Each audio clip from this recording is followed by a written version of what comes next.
At the Office, Cleveland's home for sports talk that never clocks out. From the latest headlines to heated debates, we're diving into everything sports. It's your hosts, Noah, John, and Erik.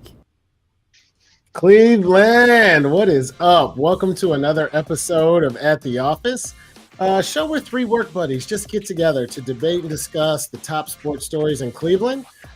Sometimes around the country and sometimes around the globe. Erik's a Premier League fan. We can talk cricket if you want to talk cricket. You never know what you're going to get. I don't want to talk cricket. I'm the producer. I'm the host. Noah, shut up. I'm running the show today. No, we're not going to talk cricket. But whatever we talk, good news is you can join us too. So send us a comment. YouTube, Facebook, X. You can text or call the show now. Numbers right down at the bottom, 216-260-3433, 216-260-3433. Looking forward to getting into it with the guys. We got a great show lined up for you guys tonight, talking some Buckeyes and the coordinators, or lack thereof, or now we got one. It's been back and forth a lot over the last week. We're going to hit on Myles Garrett and some of the comments that he's been making on Media Row at the Super Bowl. We're going to talk Luka and AD trade, the NBA trade deadline, and more. But before we get too deep, got to say what's up to the guys. Noah and Erik, how we doing tonight? Who's talking?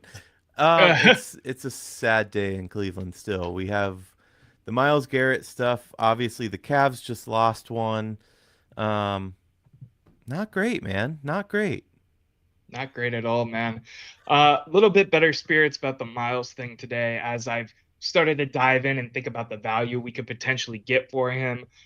Erik, I was trying to let you to go first because I made the cricket joke and John got mad, and then you didn't want to go first. So I apologize for that. But I'm feeling good. I'm feeling a little less heated as I was on our emergency meeting.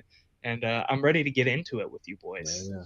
And he was heated. We'll get into that a little bit later. But Noah was in rare form. We'll talk more about that in a sec. How you doing, E? I'm good, man. I'm a little surprised that he's not heated still, because the more I think about it, the more hot I get. Just give it time, my friend. Just give it time. I feel like time can heal all wounds, and it could also reopen them. If you're a Browns fan, it's just one day at a time, man. I don't know what else to say. We got some good stuff that we just talked about. We'll get a little bit deeper, but we want to start where we always start. 30-second takes. Let's get the banter going with a little warm-up exercise. Noah, you're going to go first, so we don't have to worry about that. Set the timer. Get yourself ready.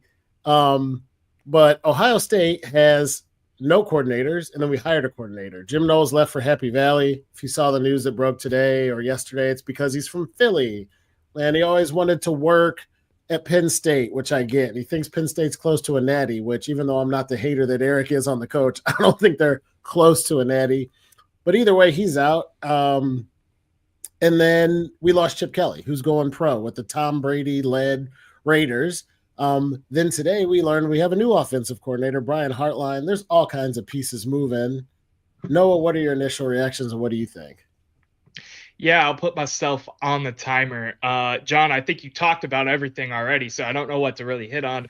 I'm happy with the Hartline hire. I think he was the heir apparent to the offensive coordinator. Chip Kelly jumping ship kind of made sense. They got the national championship. He came, saw, did what he came to do, and I'm content with everything else.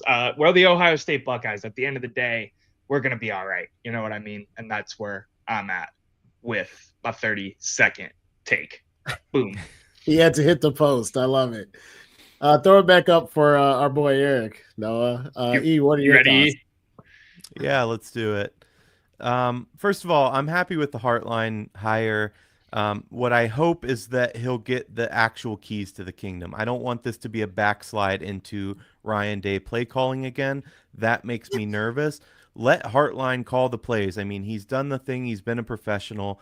Let him take over. We have the talent to allow him to do it. The other thing is, it's nothing but good news. Chip Kelly got $6 million. I think that says all you need to say. Come coach Ohio State, win a natty, and get your payday.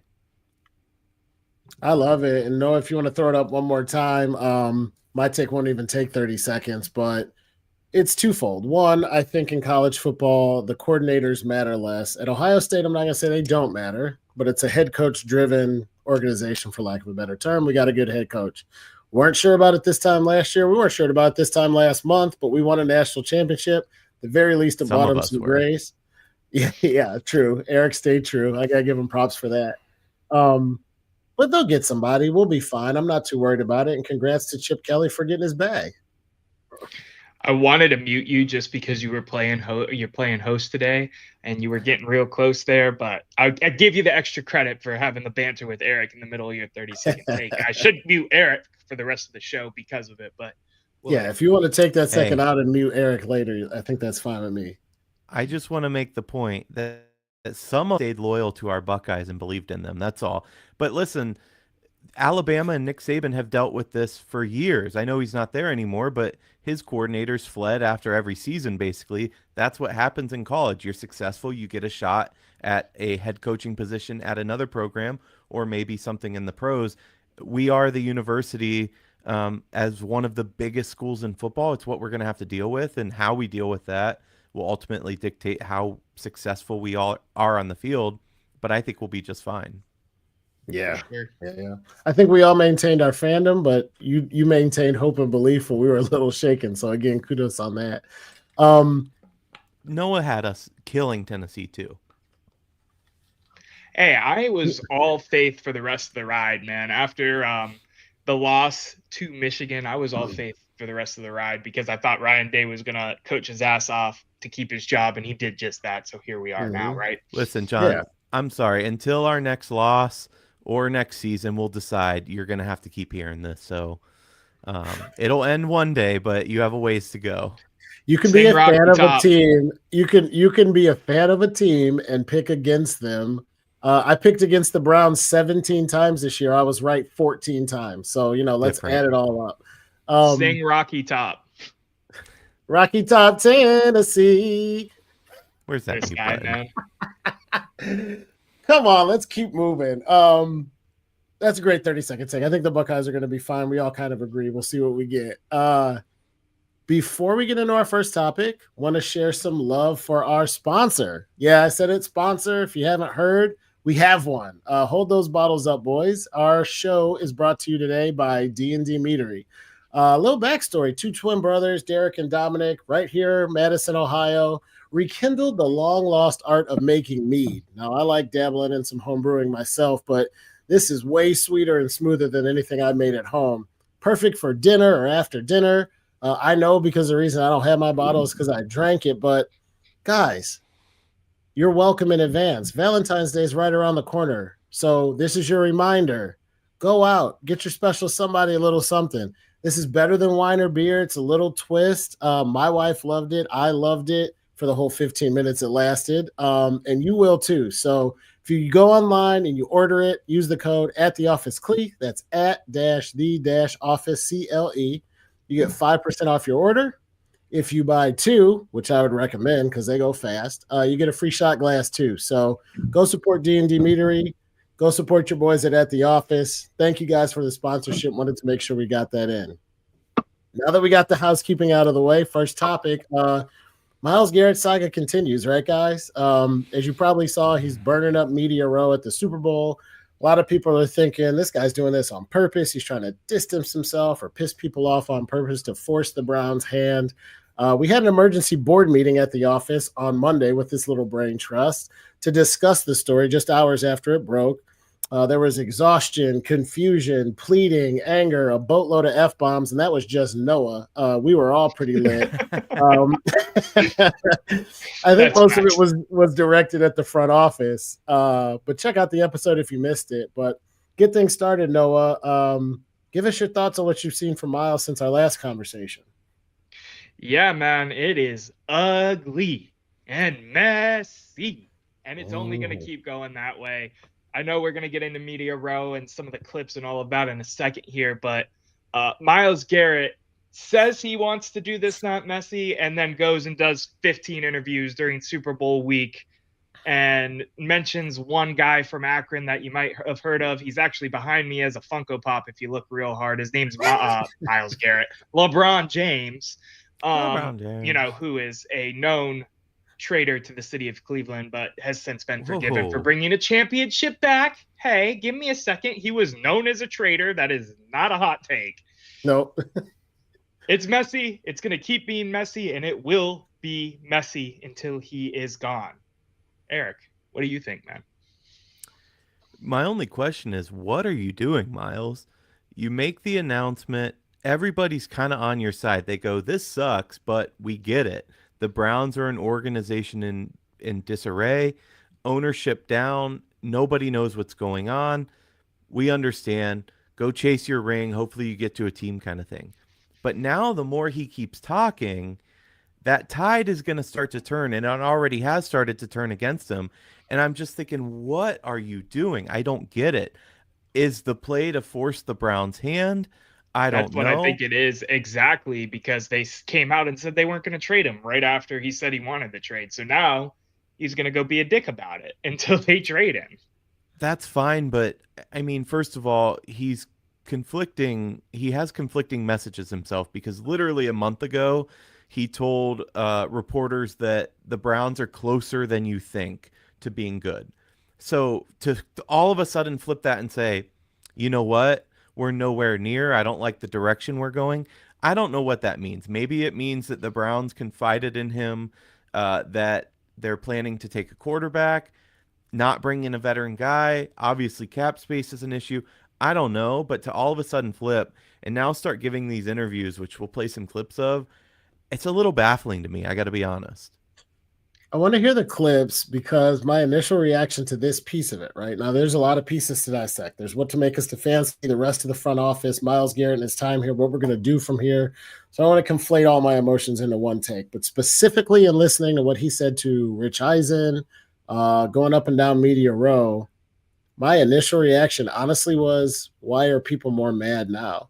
He said he wanted out. He wrote a nice letter. 2 days later, he goes, yeah, the Washington Commanders are a team I'd like to play for.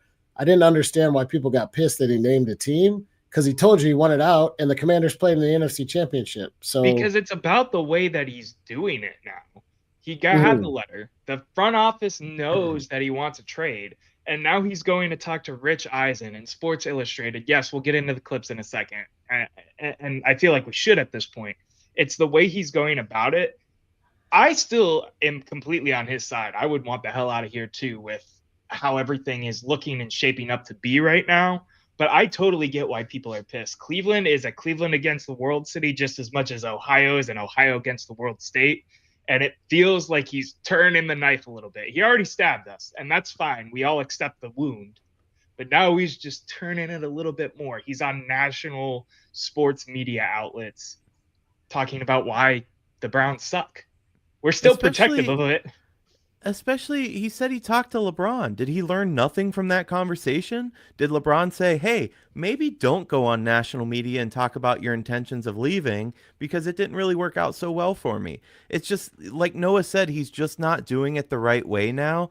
And listen, I got to be honest, we can dig into this a little more, but you're a Cleveland Brown. You're under contract as a Cleveland Brown. I understand that you want to leave, and I don't blame you for it at all, but try to force this perfect scenario in that, you know, hey, I'd really like to go to Washington, or how about Detroit or the Bills or the Chiefs could probably use it. That's bullshit for me. You're not going to tell us who we're going to trade you to. That's where I start to get irritated. I got you. I guess I'm just we keep referencing this Commanders clip. Why don't we just play it real quick so that way the people who might not have seen it can see it, and then we can talk about that a little bit. Would you like to go to the Commanders? Thought about it. Have you thought about the squads that you want to play for? They need a pass rusher. I think that's something that they dearly missed down there in the playoffs and some of the big games. And I feel like I can fill that role, but that's a role that multiple teams need. And I feel like not only a pass rusher, but I think I'm the best defensive player in the game, and 100%. I feel like that's invaluable in itself. Listen, I'm going to give you the most homer take from me that you've probably ever heard on this show. He's I like Myles Garrett. Noah. I think he's been a great player for us, except for 3 playoff games where he just completely disappeared. Overall, though, he's one of the best to play the position. But you're either with us or you're not. And the little smirks and the little laughter, like he's so giddy to get out of here. I'm not going to lie. It does piss me off. You know what? I think that's a perfect transition for the Rich Eisen clip as well. I'd like for our viewers and you guys as well to pay attention to his facials while Rich Eisen asks the question. No, this isn't the LeBron clip everyone has seen about 40 times already. Taking this a little different route. Let me throw that up for you guys real quick. What if question, but what if the Browns say no? We want you to stay. We want you to be part of this thing. We do believe in the plan that we have. We do believe that this plan will work. We do need you to help this plan work, and you do have 2 years left. Like, what if that happens, Myles? I mean, it's possible. No, they could do that, but no, that's a little bit further down the line. I'm willing to look. I know things have changed, night by night, and I'm sure people are calling and hopefully making some tempting offers. But I'm grateful for my opportunity, and I know that recently.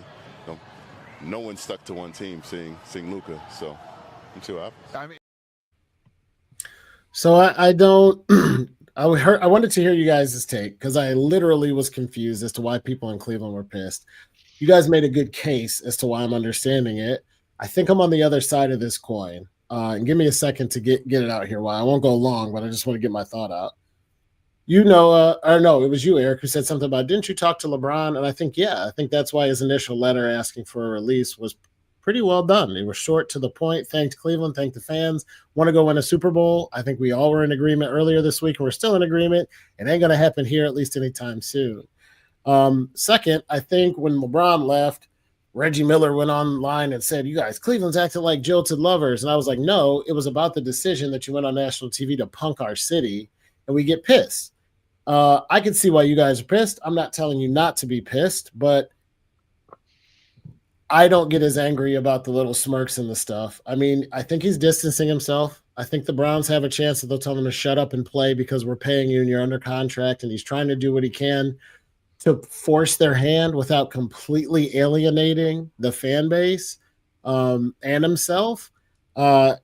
Was the smirk a little much? Yeah, like when Cleveland gets pushed out of the view for other cities and other better opportunities, we tend to get pissed. But to me, this is much to do about nothing. Myles Garrett said 2 days ago, I've tried. I want out of Cleveland. I'm sick of this shit because I want a chance to win. Thank you to the fans for a great time. All he's done since then is name contenders that he wants to go to. If I ask you guys, if Myles wants to play for a contender, name 5 places to go. You would have said Kansas City, Buffalo, Washington, and Philadelphia too. So I don't get why he's wrong. That's not his job, though. And Erik, I'm going to correct both of us because we both had the misconception. He does not have a no trade clause. He has no say where he goes. Yeah. He can trade his ass to the New England Patriots and tell Jacksonville him it to is. kick rocks. So him going in the media and trying to be like, well, I want it kind of this way. I don't care what you want. I want 3 first-round picks. I want maybe a quarterback. And I want you to shut the hell up. Well, can I check you on one thing there? Because I completely agree with you. The only thing that scares me is, let's say we do trade. Let's say Jacksonville says, we'll give you our next 4 first-round picks. I know that won't happen, but let's just pretend, right? The problem is, he is under no obligation to sign an extension. So he just plays out 2 years in Jacksonville, and then all of a sudden we see him on the Ravens. So it would be a good thing for him to go to a place where he signs an extension, in my opinion. At the same time, though, I completely agree with you. We're going to get as much value, if we're going to trade you, we're going to get as much value as we possibly can to try to handcuff us and say, hey, there's like 4 teams I want to go to. Well, good for you. I won $1 million. We don't always get what we want. So, yeah. I guess my question. Sorry, Erik, go ahead. No, go on. My question would be to both of you guys, not so much that you have bad takes. We disagree, but that's okay because this isn't a what's right and wrong. It's a feely thing. So there's not like I'm going to text you in 3 weeks when I get proven right? We're just talking through things. But Noah, you've in the last 2 weeks on this podcast said in a fight between millionaires and billionaires, I picked the millionaires. And we both said on Monday when Myles made this announcement, you can't fault him for wanting to leave a sinking ship in a terrible organization and wanting to try to win a Super Bowl. So what did he do or say specifically in these interviews for you to go from, I support Myles and the millionaire versus the billionaire and a man who wants to leave a legacy that says has a Super Bowl in it, he can't do it in Cleveland, to fuck this guy, he's an asshole, just because he named some teams and had a smirk on the Rich Eisen show? Yeah, to be completely clear, right? I'm going to start it like this. You see this script on my hat? You see this across my shirt? Do you want me to pull out my Cleveland Guardian tattoo on my chest? At the end of the day, it is Cleveland over everyone. And this is the point I was making off the top, that that's how the city is.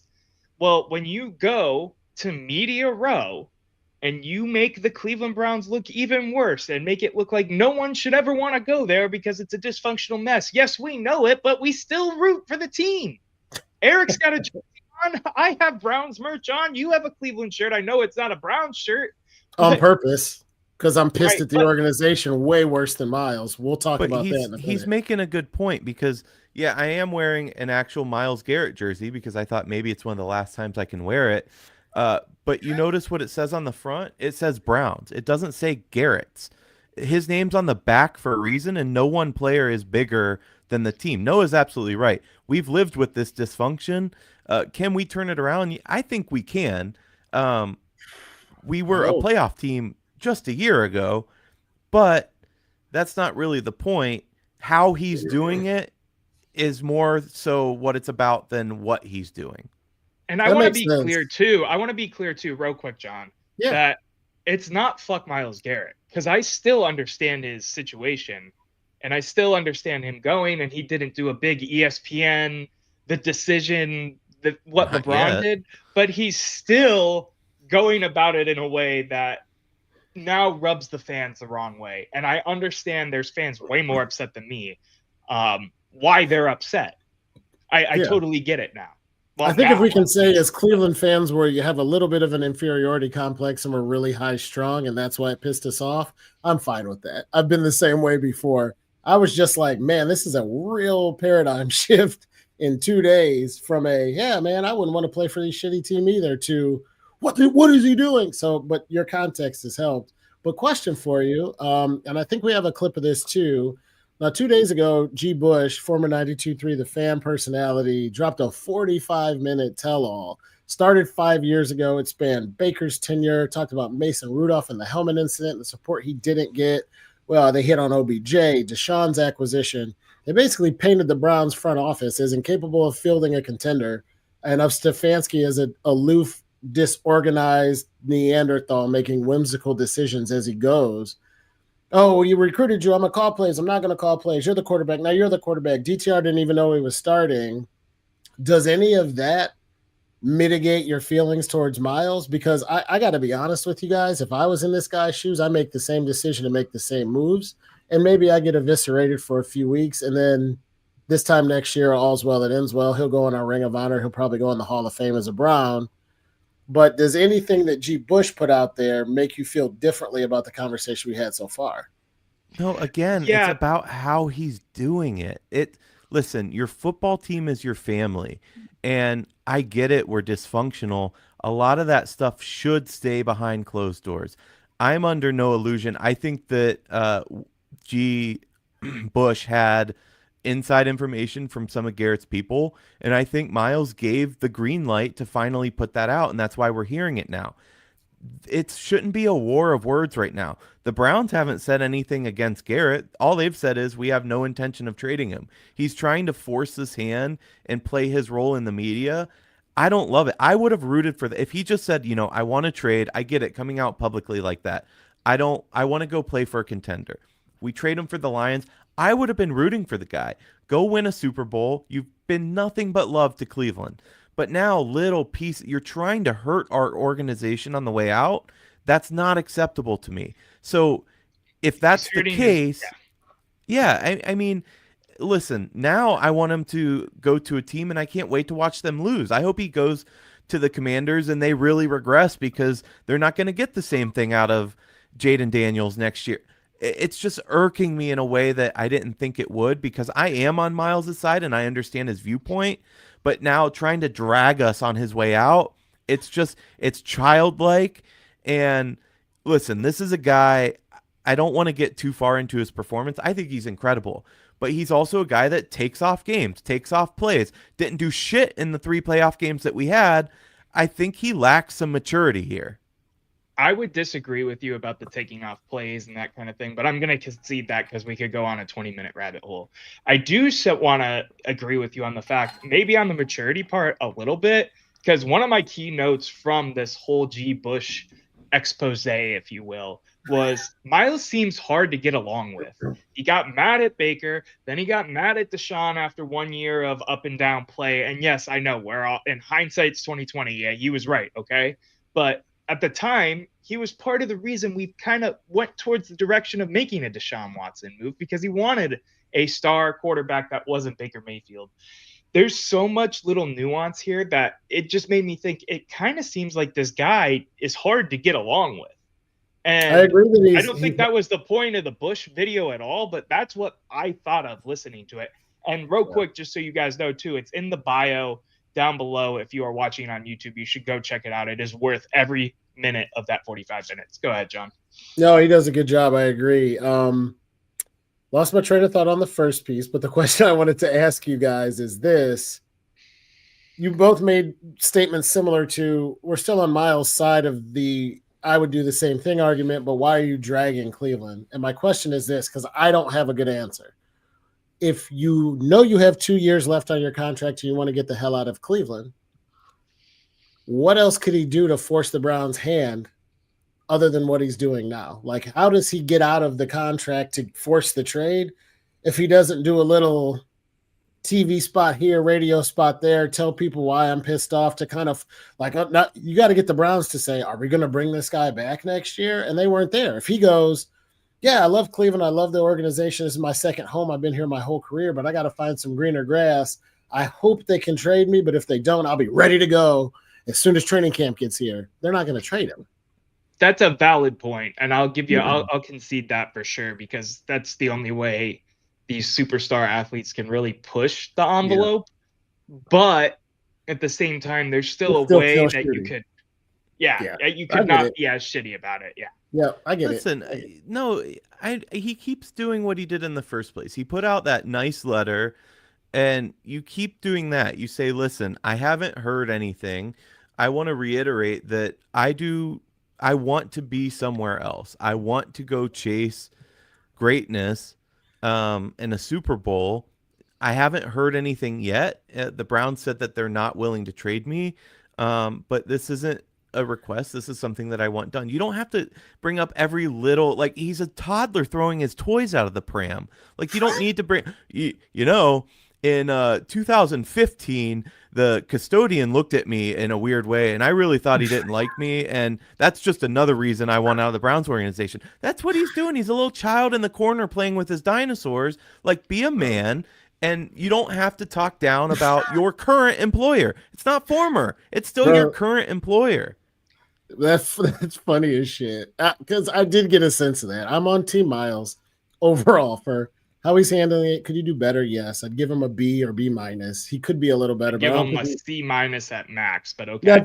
That's fair. I don't think he's dragging the city just because he's putting a little fire to the Browns' feet. But, bro, Myles Garrett looks like he's real hard to get along with. Like, if you look and go, Deshaun's the problem, Baker's the problem, Baker's wife is the problem, her social media was the problem, Odell Beckham's use of social media that was different than Emily Mayfield's was the problem. And are you referring to the G. Bush video again? I take it. Yeah. If you point at 38 things and go, they're all the problem, not me, you're the problem. Newsflash. 100%. In life in general, like, it's not everybody else's fault. He had umbrage with, and they talked about Jadeveon Clowney and Okunjobi. Every defensive tackle and defensive end they brought in here to try to play with him either wasn't good enough, or they said they didn't even talk to Jadeveon Clowney. That sounds like a Myles Garrett issue. Exactly. That was the next point I was going to bring up too, is we bring in these running mates, and yes, they're not I can't even think of a good Batman and Robin duo to point out. Nick Bosa and Joey Bosa. I don't know. Well, they And don't you play aren't even together, talking to but that guy. But that's the first thing that came to my head. I know they don't play together, but you're not even talking to the guy. Like, I get that it's a job and you don't need to, but like, there's people you don't like at work that you still talk to. Like, they weren't even on speaking terms, and they're on the same position group. I have a whole Noah, podcast you know with better. 2 people I didn't like at work. Oh, here we go. Noah, you know better than anybody, especially in the same unit together. Those are your brothers.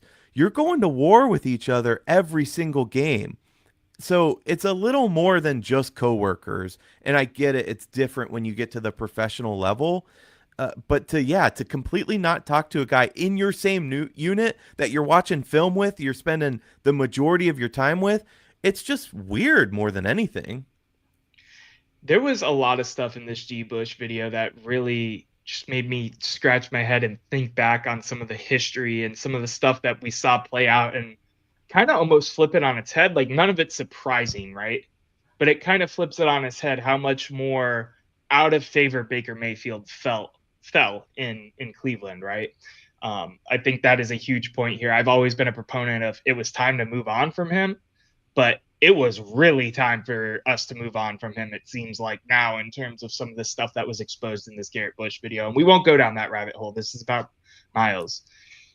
I just hope we can get the best compensation for this guy as possible and move on. I think we need to just accept it. I've seen a lot of people saying, well, they might hold out for another year. I've seen big YouTubers, I've seen small X accounts say this kind of thing.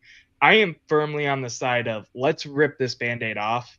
It doesn't have to be today, the next day, the day after that, but around NFL draft time, maybe after NFL draft time, whatever that looks like, it's time to move on. Let's get this over with instead of continuously. Go ahead. I was just going to say, especially now knowing you corrected that he doesn't have a no trade clause. Yeah, just get as much as you can. I don't care where he ends up. Get as much as you can. And if I could just give one piece of advice to Myles Garrett, stop acting like the jilted ex-lover. Stop, like, you don't have to bring up every little fight in the relationship now that you want it to be over. Like, we both need to move on, granted, but come on, man. You look bad, bro. It does look bad. I want to ask one quick out the door. Sorry, go ahead, Noah. I want to ask one quick question. I'm sorry, John. Do you guys think that obviously the moving on to greener pastures, going to compete for a Super Bowl is a talking point, but how much of this do you think, especially knowing that there's a no trade clause here, is he just wants to change his scenery? He's had enough of the Browns shit for 8 years. Wait. There's no trade clause. Yeah, there's no trade clause. Oh, okay, yeah. I thought you said that, knowing that there's a no trade clause, and I was like, wait a minute. Okay, regardless, yeah, there is no trade clause. Do you think it's more so as much of a change of scenery thing as it is I want to go compete for a Super Bowl? Yes, I think he wants to compete for a Super Bowl. I think he's made more money than God, and he'll ever know what to do with. And I think he honestly wants to compete. We've watched Myles Garrett. We've cheered for him. We've seen his character in and out of the community and doing all these other things.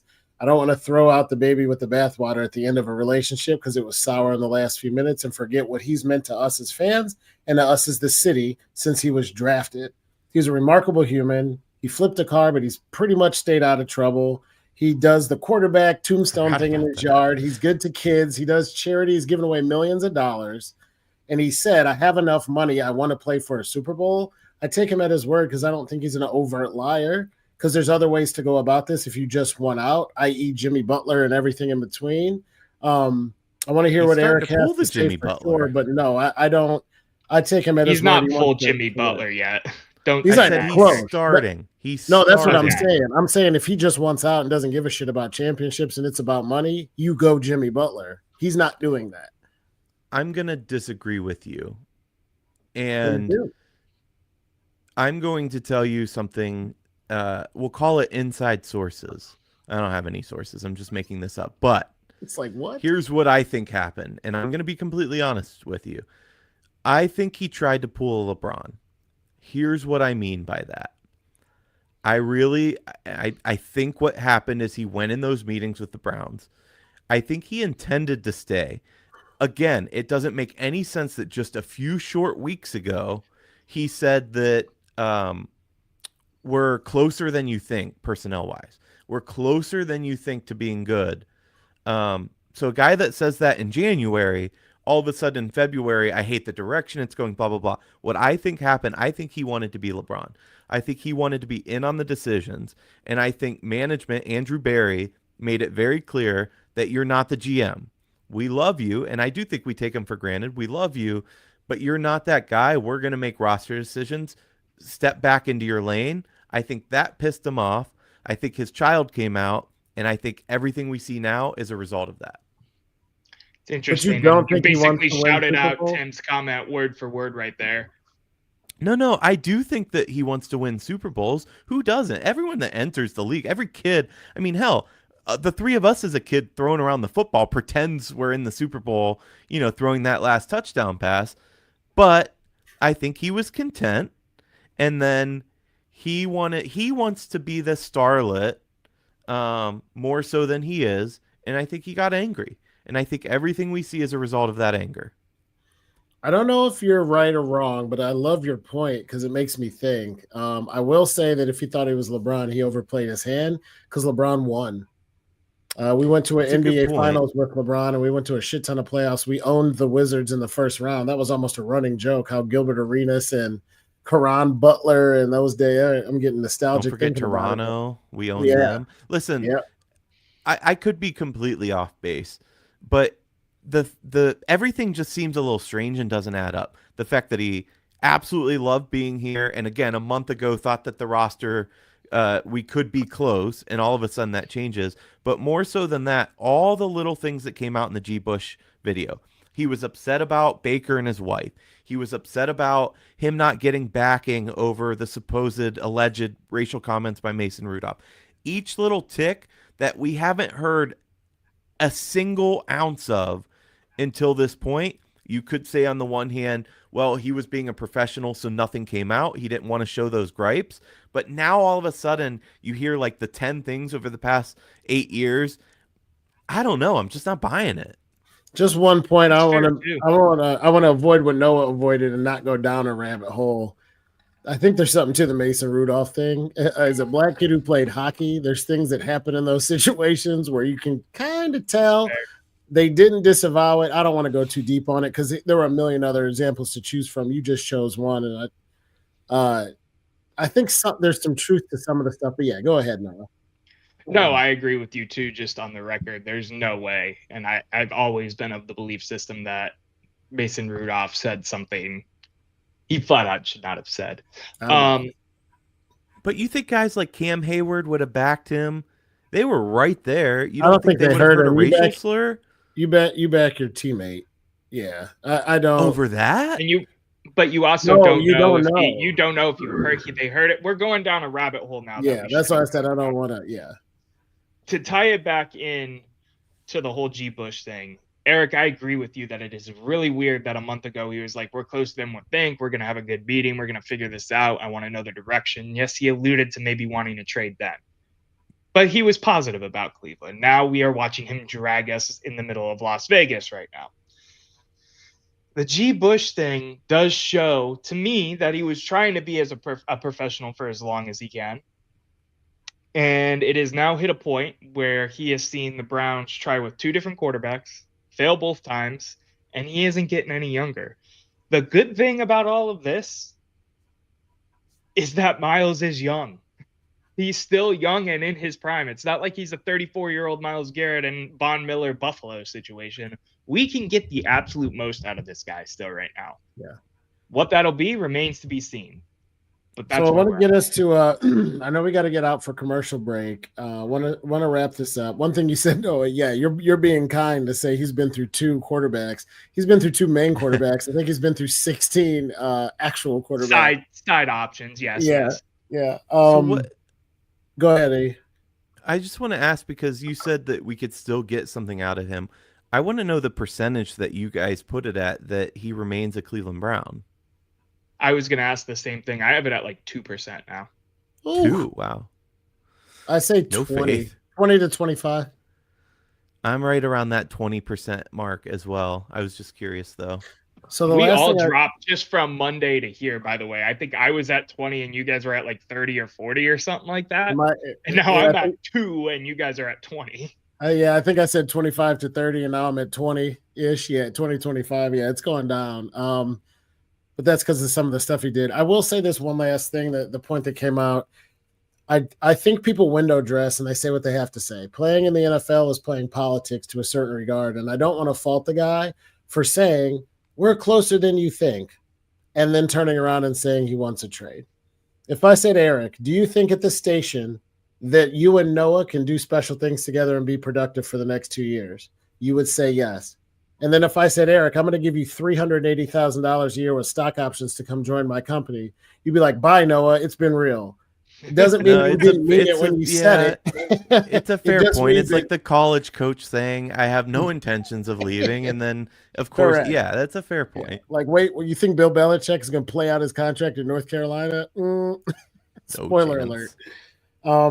Any last words before we wrap this one? This has been a great conversation. It's been a good one, boys.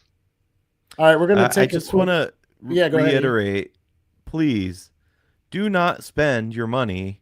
I know this has mainly been about Myles, but do not spend your money with the Cleveland Browns. Do not buy season tickets. Do not buy merch.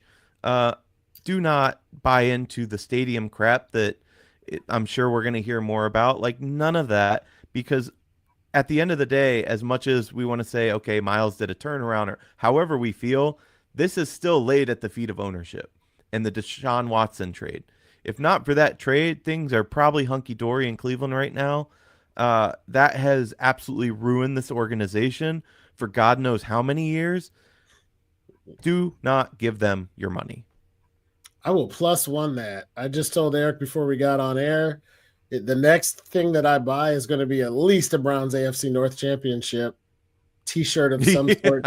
I am not, or it's going to say Kosar Metcalf on the back. You can forget about it. And even then, I don't know. I'm pissed too. Seriously, dude. And I will say, though, if the Cleveland Browns want to become our secondary sponsor and send us a bunch of gear, totally cool. You guys can do that. But I'm not going to pay you anything. I think we burnt that bridge like Myles did in Media Row. But all right, let's have that be the last word. We're going to get out of here, pay a couple bills. But you're listening to At the Office, and we'll be right back after this commercial break.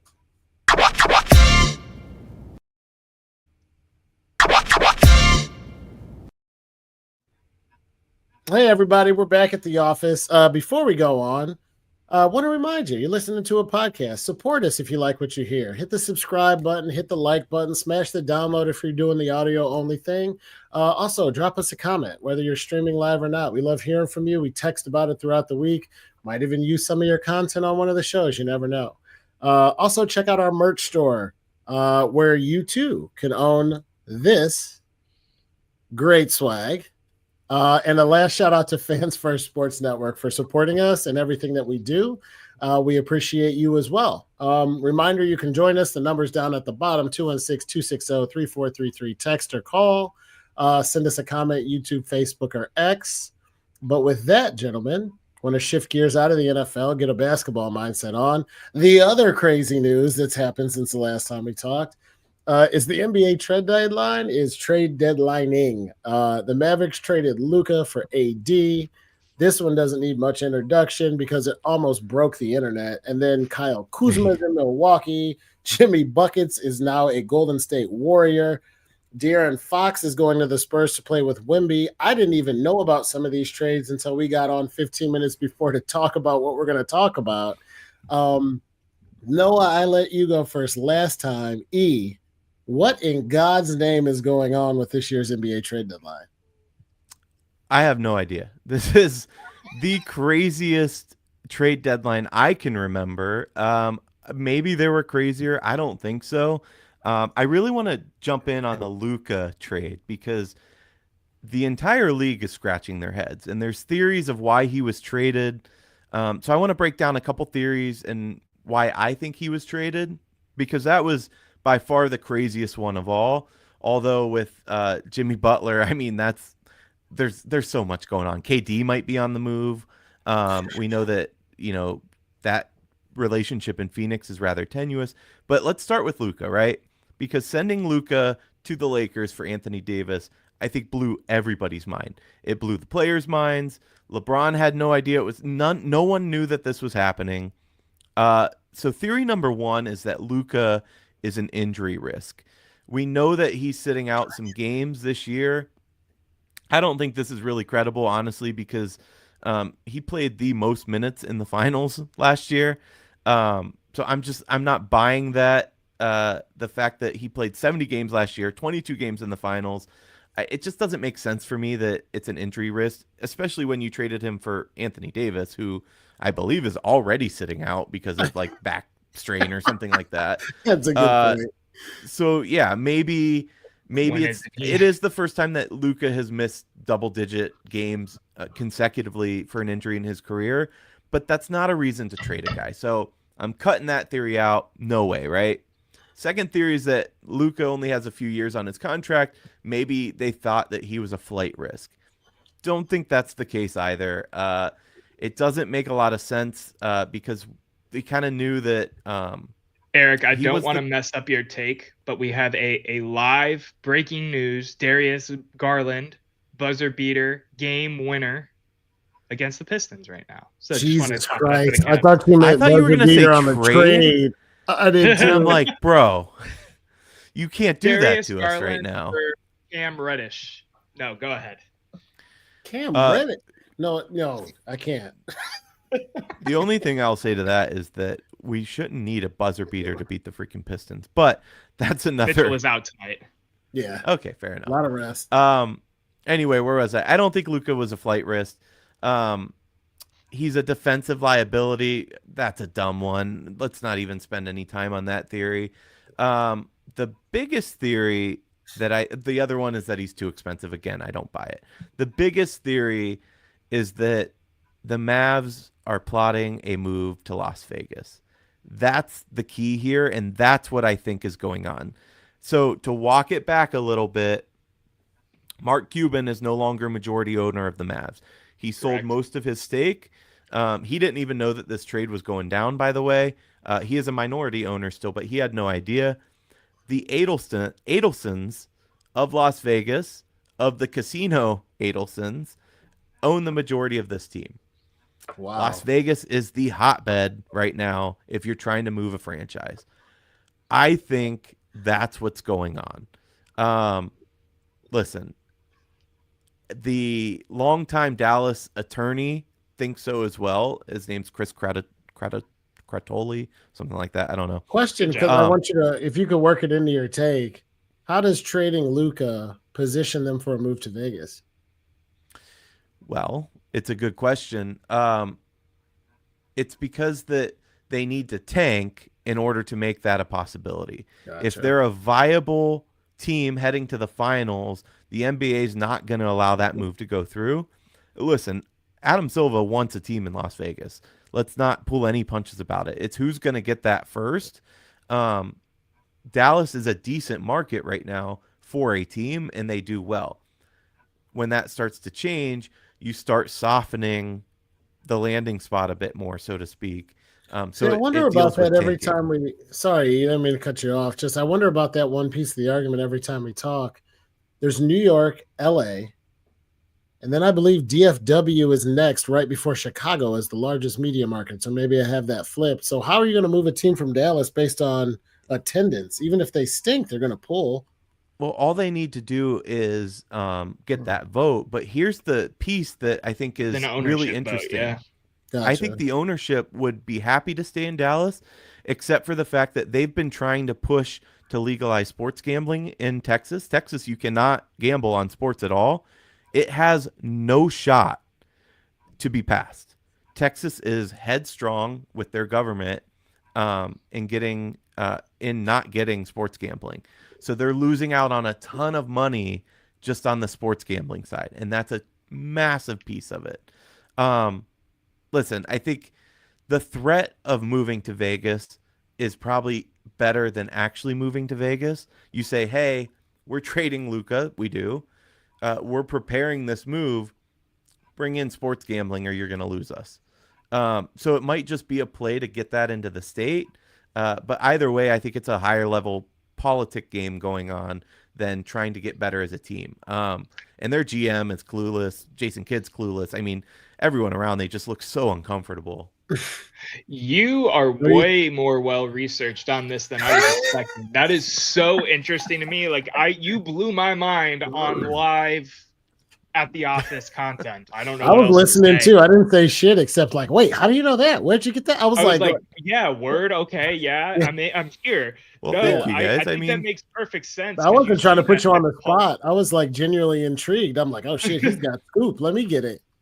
Stuff's happening fast. I'm trying to take my job serious over here, you know? I don't want you guys to cut me.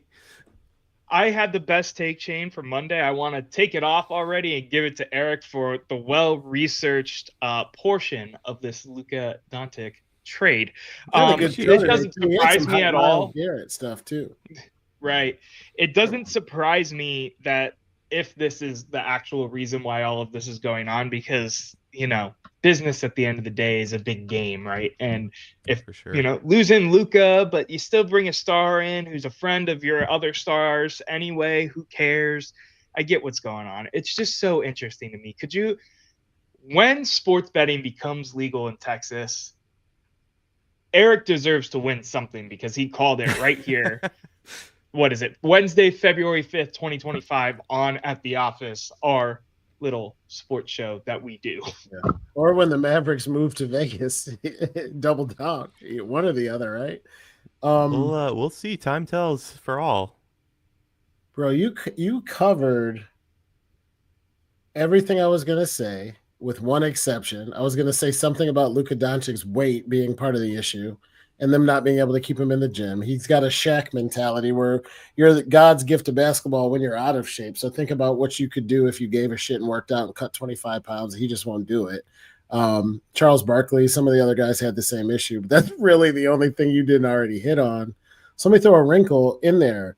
Luka, AD, Kuzma, Jimmy Buckets, De'Aaron Fox with Wemby. There's all these pieces moving to all these contenders. What about our Cavs? They're 40-10. They look great when they don't play really good teams. And then they're like, okay, against the Celtics and the Thunder. And they seem to get themselves in like 30-point holes on the regular. Usually they crawl out. But the long story short is, in watching the Cavs play elite talent, I feel like there's a gap that we're going to have to get over or bridge if we're going to win a championship, because we don't really need to fix a 40-10 team. So I don't want to mess up the chemistry. I like what they're doing. The question is, what should our Cleveland Cavaliers be looking to do at this deadline? Noah, why don't you get us started? Most realistic option before I get into any of this stuff I'm about to spew on live at the office. They're most likely going to be members of the buyout market, try to find a rebounder to come in and fill the hole that is honestly gaping when George Niang has to come in and play the floor. That's the biggest reason I think we lost that Celtics game yesterday, is because when we have Niang in there and Mobley has to shift down to the 5, we just don't have the rebounding prowess to go against what they have when they have Kristaps out there and some of their backup bigs and that kind of thing. And the goal right now in terms of team construction in my mind is the Celtics are our only roadblock. We've looked good against OKC. We've lost to OKC, don't get me wrong, but getting past the Celtics, all bets are off in terms of the finals at that point. So in my mind, that's what's going on. That being said, do we want to be a little splashy? Of course we want to be a little splashy. It wouldn't be sports talk without it, man. So you know what I want? I want a former Cleveland Cavalier. I want a former Cleveland Cavalier.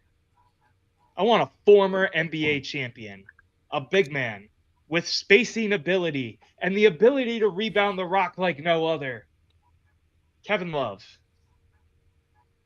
George Niang, 2 second-round picks. Get her done. There'd have to be a couple other players thrown in there in terms of the back end just to make the cap work. But I love the idea of Kevin Love coming in here to fit that rebounding backup big role that we need at the 4. He has the shooting ability of George Niang and then some. I think he makes a lot of sense, man. It's not an awful take, if I'm being 100% honest. If we look at this roster, and then you look at this roster and get rid of one of the 12, 13, 14, 15 guys and add Kevin Love, are we a better team? Yes. Do we beat the Celtics is what I'm unsure of. And watching the game, I like the take, Noah. The other guy that I came up with is going to be equally as controversial, and I want to get your thoughts because I'm not even sold on it myself. But watching the game last night, we lacked two key elements. Rebounding, we got killed. They kept getting offensive rebounds and second and third and fourth shots at the rim, which against any team is going to be tough. Against the Celtics, it's like good night. It's a death sentence. And defense, if you know they play good defense, your shooting may suffer. You need to be able to stop them at the other end of the floor. Part of me thinks this is gross. Part of me thinks it's a great idea. I'm not even fully there yet. But if you replace Isaac Okoro with Ben Simmons, is this team better than it is now in the areas we need to be better to compete and beat the Celtics? So let me raise you one real quick because his salary is bad. That's another issue. But just on talent, what we need. Yeah, go ahead. Ben Simmons is a roster fit for sure. He's floated around a bunch in terms of the Cleveland Cavaliers and potential acquisition. But I think Ben Simmons is going to hit the buyout market. So I don't think we have to worry about dealing one of our pieces, especially I value Isaac Okoro highly for his defensive prowess and what he can do behind the arc. Most of the time, right? He isn't always on, but I do value Isaac Okoro's role, whether it be off the bench or coming in to start at the three from time to time, depending on defensive matchups. I'm all for Ben Simmons to be a Cleveland Cavalier if he's in the buyout market after he gets cut and we can just sign him for whatever money we want to. So I don't think your take's wrong. I think your take doesn't require a trade to happen. Fair enough. I think that. What say you? Yeah, our well-researched colleague. He's going to give another dissertation on this. Get your notepad, Noah. Well, first of all, my sources are telling me that the biggest name that they're willing to move in any potential trade would be Karis LeVert. That said, I don't think that a move happens. I agree with Noah that I think whatever we do happens in the buyout market. Same thing we did last year. Altman didn't make any moves at the deadline, but we picked up in the buyout. That said, there are two names that have been floated recently, and that's DeAndre Hunter, the Hawks forward, along with the Nets forward, Cam Johnson. I think they both make sense in our team. Cam probably a little more so from a salary standpoint. I think he's around like $35 million a year, something like that. I just don't see the Cavs making any splashy moves. Here's the thing. I've come around on this Cavs team much more than back when we started talking about this way back at the beginning of the season. When we're healthy, we can hang with anybody. I think our focus needs to be on getting healthy because the lack of depth is what's killing us right now. Lack of depth certainly in our big men. I wouldn't mind picking somebody up there. The Kevin Love move I don't really like because our offensive efficiency and what we've done and why our offense is so good this year is we've really increased the pace, and Love doesn't really fit into that, in my opinion, anymore. He's a little too old to get up and down the floor like what we need in this offense that we're running under Atkinson. I love Kevin Love. I got his bobblehead up there behind me, but I just don't think he fits in what we're trying to do on offense. I agree with what you guys are saying, though. I mean, we need depth at that position. I'm just not sure he's the answer, but I don't think they're going to make a move. I would be pretty surprised. And I'm just going to throw a curveball out there. The only way it happens is if the man himself says he wants out, but what if LeBron wants out and wants to come? I don't want to hear that bullshit. I'm so good. Whoa. Why is it bullshit? If he wants out, I don't want to trade for LeBron. I'm just over we need LeBron to be anything mentality here in the city. And wait, what if LeBron goes to Cleveland? I'm sick of it. Let him go do what he wants to do. He already told Myles Garrett to leave. I'm just kidding on that point, right? But I'm just good on it. Unless he's coming in for the veterans minimum, John, you've said it before on the show. If he's coming in and he'll accept his role and not play le GM for the next 2 years, and we got to bring Bronny and Bryce, and Gloria's got to be a ref, and this, that, and the third. Listen, it's I don't want that. controversial, Corey but you're is talking about around. a guy you could stick into the three that can facilitate. I mean, the stuff Oh, that that's LeBron the thing. does off the ball even is Yeah, just so far above everybody else. I think he could put us over the edge. The question, of course, is chemistry. Is a that's guy where I'm like at with Erik. Darius Yeah, who I'm in the same already boat. I'm looking at this was a whole thing and I'm yeah. thinking, it's not a we need LeBron to win. It's a we need a three who can play a really good role, and LeBron's still a really good three, even if he's not Superman anymore. So if he accepts the role, I don't think it's bullshit. I think if LeBron comes and says, yeah, Darius Garland and Donovan Mitchell, the offense runs through your them, their team. guards anyway. I'm the next best option. I can play my role. I'll play good defense, and I'll hit my shots when I'm open or drive and dunk it. The Cavs could be actually exceptionally dangerous with LeBron at the three. And really let's not dangerous. forget So- one fine point on this. That's exactly what he wanted to do with Kyrie. He wanted to hand the keys off and be that guy, and Kyrie, he was already gone at that point. So can we get out of La La Land now? LeBron's not coming to Cleveland. Get it out of your guys' head. Can we get out of La La Land now? I want to propose a trade. So you brought up DeAndre Hunter, who is an actual name linked to the Cleveland Cavaliers, not us just being Cavs fans and being like, let's get LeBron again. Karis LeVert has been rumored in a deal for DeAndre Hunter. My thoughts. DeAndre, we give them Niang or Merrill. We give them Karis LeVert. We give them 2 to 3 seconds. Maybe you throw in that first round pick in 2031, whatever next first round we can throw. Are you taking that trade? Say it one more time. I want to write something down. DeAndre Hunter for, we'll just leave it at Niang, LeVert, 3 second-round picks. 3. That's wild. Second round picks? Who gives a fuck? It's the NBA. But that's what I was No, going to say. it's not that 14. It's not that I value the picks.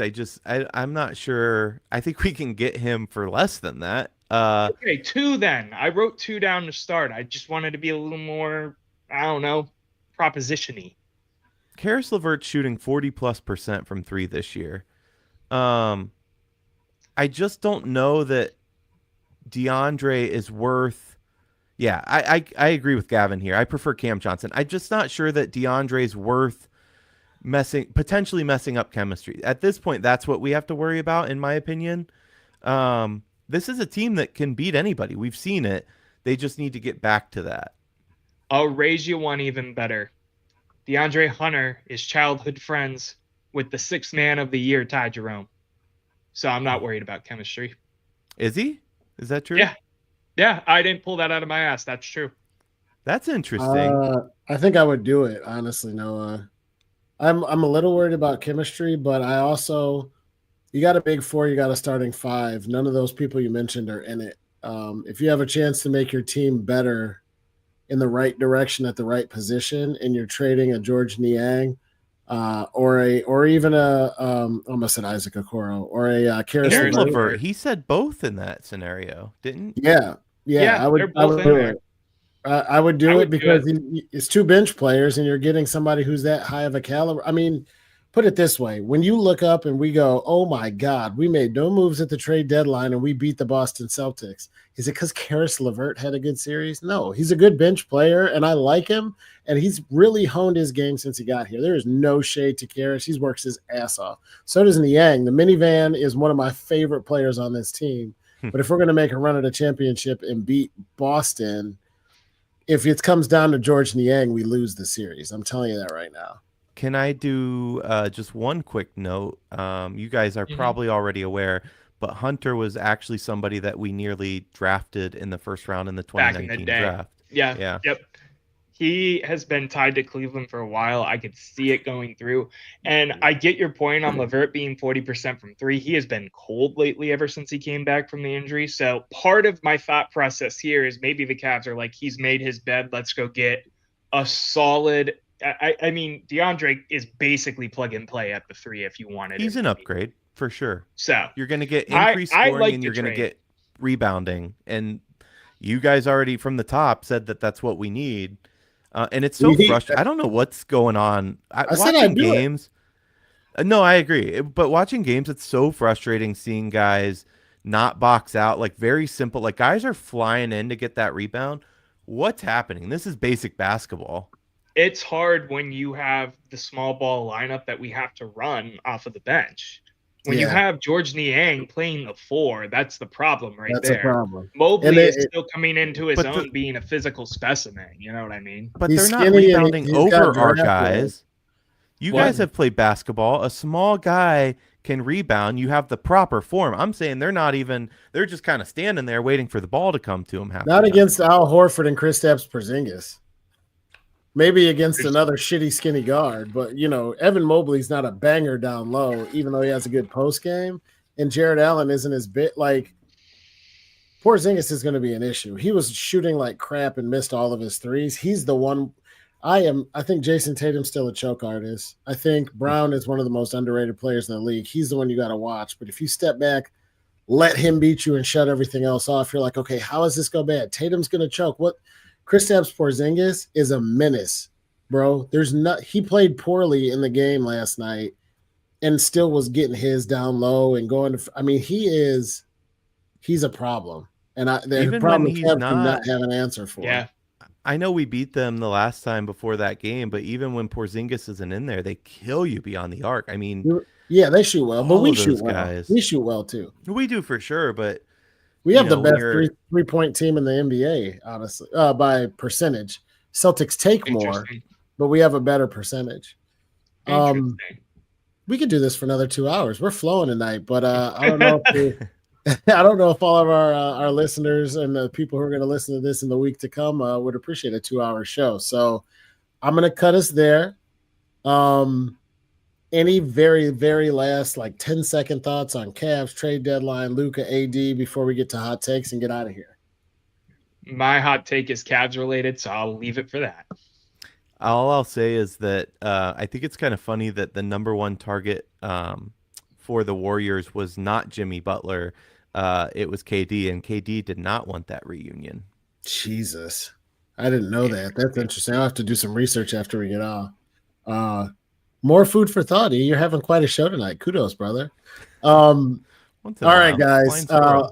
Before we wrap up, let's end it like we started. It doesn't have to be 30 seconds, but give me your hot take. I think you started the NBA convo. So Noah, why don't you get us crack and tell us what you're thinking, Cavs? Yeah, it's quick, simple, and easy. Us versus Boston in the 7-game series, regardless if we make a move or not. I take my boys in a 7-game series. I think they have the grit and determination to beat the Celtics. I think Jason Tatum is soft. He is a wannabe Kobe, and he is not that. And I take my boys. Let's go Cavs. I love the Cavs. I do not think they're ready for Boston quite yet, but I love your optimism. A wannabe Kobe is hilarious. Erik, what's your hot take? Not so spicy this time, but I am looking forward to, maybe more than most, the Cleveland Guardians season this year. The truck left officially. Spring training is going to be upon us soon. It makes me happy thinking about warm weather coming up, baseball being back, but I'm really excited to see Bieber back in action.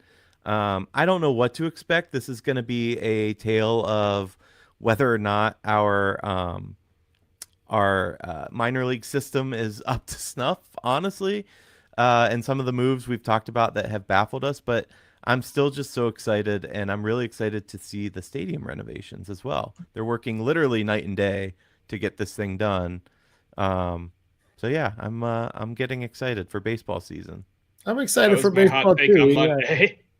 Yeah. Or Sunday, I should say, not the emergency meeting, the Sunday show with Matt. I was like, yeah, excited, even though we don't know what's going on, and literally basically word for word what you said. So that's funny. Yeah. I'm going to make one bold prediction then, if we want to spice it up, and that will be that Ketchup will be crowned the champion this year in the hot dog derby races. Love it. Ketchup's my boy. Team My catch bold up. prediction is that the Dolans are going to trade Bieber and Ramirez for a fucking fungo bat and a box of Red Man chewing tobacco, and that you won't be excited by April. But I'm not going to go down that road. We got enough energy that's going in the wrong direction with the Myles combo. I'll let you have it until I get news to the contrary. My You hot got take me is going back. excited because I Yeah, thought you're you were going to allowed. say that the Dolans are going to sell the team, and I'm like, I'm all for this. Like, let's go. Oh my God, don't. That would be the show. We're having an emergency board meeting for that instantly, and I'm just gonna get drunk with you guys. We're gonna be like, man, I can't wait. I don't even care who the We're enemy gonna is. drink our D and With D D&D neat, neat. man. Gotta get the plug in. 5% off code at _the_office CLE. Love it, Love brother. To wrap us up, my hot takes going back a little bit in the conversation. There's a lot of feeling and a lot of emotion around Myles Garrett. My hot take is that none of it's gonna matter. He is a unique talent. He's a first ballot Hall of Famer. He is one of my favorite players since he came to Cleveland. And I have also watched him go 1-15, 0-16, 3-14.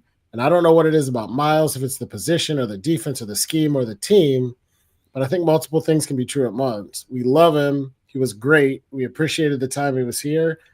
Hopefully he'll go in the Hall of Fame as a Brown. And we'll remember all of those sacks that he had. And at the exact same time, if you can turn him into multiple first-round picks and players, I think we're going to wake up and realize that maybe it worked out for everybody. Myles go to Detroit, compete, give us some draft picks in return. We turn the draft picks into actual talent. In 3 years, that we'll look up and go, hey, it's Myles. We love you, buddy. Now we're good because we got a quarterback and a wide receiver. Or maybe we'll blow it and screw it up like the Browns tend to do. But either way, I like your optimism, man. I don't think the Browns' one-loss total for the next 3 years changes significantly with or without Myles Garrett. Okay, Erik dove off screen for a minute, but we're out anyway. We're going to wrap it up, man. Thank you for joining us at the office. Don't forget to subscribe or hit the download button if you're listening to the audio-only version. Check us out on all social at the office Clee. Thank you to the First Fan Sports Network. Thank you to D&D Meadery. Get you guys a bottle. Don't forget your code. Have a great day, a great night. Go Cavs, go Browns, go Buckeyes, go Guardians. And until next time, stay up. Peace.